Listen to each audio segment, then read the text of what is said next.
Yo, et bienvenue sur 100% Attraction. Moi, c'est Edouard T. Et juste en face de moi, il y a Vipo. Et salut tout le monde. On est déjà le 4, n'est-ce pas? Oh, le 4 décembre, c'est vrai. Et donc, c'est la 4ème vidéo de notre calendrier de l'Avent. C'est une vidéo par jour jusqu'au 25 décembre. Alors, qu'est-ce qu'on fait dans ces vidéos calendrier de l'Avent? On fait un tournoi des parcs d'attractions. Enfin, on fait les duels des tournois des parcs d'attractions. En gros, on vous a demandé sur Instagram quel était votre parc d'attractions en faisant un tournoi avec plusieurs duels, plusieurs manches. Et ici, on en débat, on en parle. Vipo, pardon, excuse-moi, je suis maxi concentré pour récupérer ce Kinder Maxi.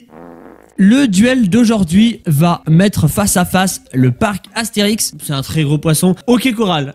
On sent que parc Astérix part avec de l'avance. Surtout que parc Astérix, c'est 7 coasters, dont un en construction. Et quel coaster? Je cite Osiris, le Bollywood Mabillard, Goudurix, le Vekoma, très déprécié mais moi j'aime bien. Pégase Express, le Garslower familial, même Tonnerre 2, Zeus, quel coaster. Et puis en construction, tout à tisse, je suis obligé d'en parler, le Lintamine dernière génération avec des parties qui... Oh, pas le problème. Ouais, c'est pour l'année prochaine. On attend. Il n'y a pas que des coasters, il y a aussi des attractions. Un petit peu moins chères en attractions sensation. Il n'y en a pas tant que ça. Il y en a quelques-unes quand même. Il y a quand même le Disco Coaster Disco Bellix Zamperla, qui est quand même assez intense. Parc Astérix, le prix, une 50aine d'euros par personne. Ça reste un prix très honnête, surtout quand on compare à la concurrence directe Disney. C'est vrai, en région parisienne. Tout à l'opposé, on a un parc qui lui se veut, on va dire, un peu plus réduit d'un point de vue attraction et sensation. On a OK Coral. Je pense que beaucoup ne connaissent pas. Beaucoup ont peut-être même découvert avec le sondage, avec le tournoi sur Instagram. C'est un parc, un petit parc, j'ose le dire, français, thématisé sur le western, le Far West. Comme beaucoup de petits parcs français, c'est peut-être un peu trop la solution de simplicité à mon sens. Soit il est vrai qu'il n'y a pas vraiment de coaster ni de manège à sensation dans le parc. On peut citer quand même une grande roue, un Zierer. Il y a quand même des attractions qui ont le mérite que d'exister. Pour une vingtaine d'euros à peine, vous propose une journée, on va dire quand même presque inoubliable. J'ai pas peur de dire les mots. C'est très familial quand même, alors que Astérix lui vise un niveau de visiteur un petit peu plus sensationnel, plus adolescent. C'est tendance ça. Si on veut des sensations, c'est plutôt Astérix. Si on veut plutôt avec ses enfants et en famille, c'est plutôt OK Coral. Et alors nos abonnés, ils sont plus sensation ou famille? Sur Insta, le vote n'a pas été très serré et comme on est en train de le sous-entendre depuis tout à l'heure, il y a eu un 100 versus 0. 100% des personnes ont voté pour le parc Astérix. Évidemment, OK Coral qui s'est fait éliminer par le parc Astérix. On s'y attendait. Des bons Gaulois qui ont voté.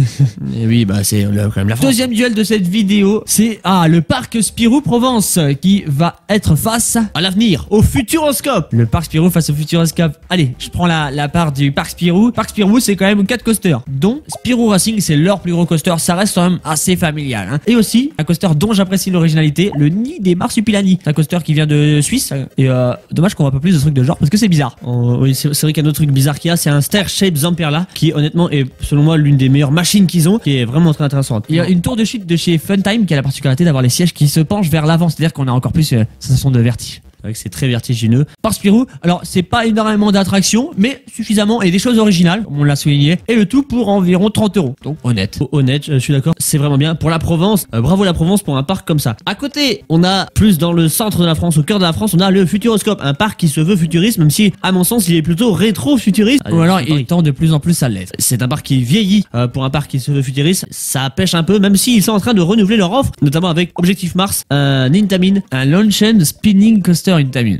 Pardon. Avec une portion de No Gravity. C'est vrai que c'est quelque chose, c'est une belle machine. On a aussi au Futuroscope des attractions aquatiques, des trucs tranquilles. On a à part un coaster Objectif Mars, on n'a pas grand chose et c'est vrai que c'est assez regrettable. C'est surtout un parc avec des spectacles et des écrans, des cinémas, des choses comme ça. C'est vrai qu'on aimerait quand même voir plus de peut-être des coasters et peut-être plus de dark ride. C'est typiquement le genre de parc où on pourrait mettre des dark rides de folie. D'ailleurs, il y a une nouvelle attraction qui va arriver, un sur l'eau, etc.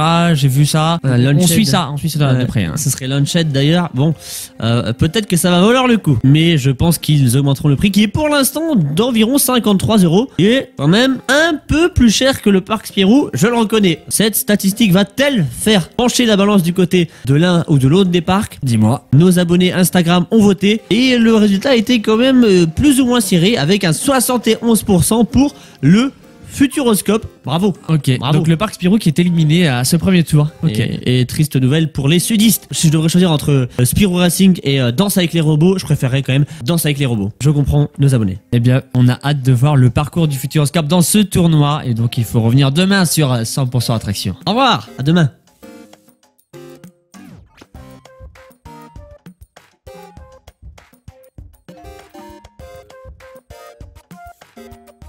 décembre, le parc Spirou, ça pourrait être pas mal.